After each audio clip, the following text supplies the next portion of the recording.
এছেম্বলিসমূহ যেতিয়া মানে ৰিকনষ্ট্ৰাক্ট হৈ আছিলে তেতিয়া আপুনিও নাজানিছিলে বা ময়ো নাজানিছিলোঁ যে নগাঁও বটদ্ৰৱাত সংলগ্ন হ'ব কোন প্ৰথমত কিন্তু আপুনি যেতিয়া আপোনালোক ফাৰ্ষ্ট টাইম বুলি আপোনালোকেই জ্ঞাত হৈছে যে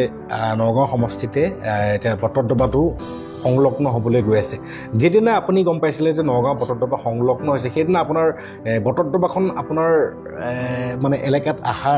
আপোনাৰ মনৰ ভাৱনাটো কেনেকুৱা আছিল অকণমান যদি থ্ৰুতে দুটা কথা যেতিয়া ইলেকশ্যন কমিশ্যনৰ ফালৰ পৰা যেতিয়া ড্ৰাফ্ট এখন ওলাইছিলে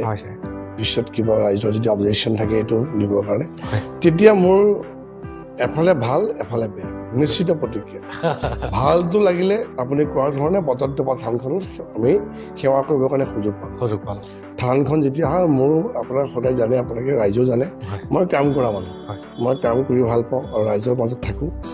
কাম কৰিবৰ কাৰণে মোৰ ইচ্ছা যথেষ্ট আছে যিমান পাৰোঁ মই কৰি যাব বিচাৰোঁ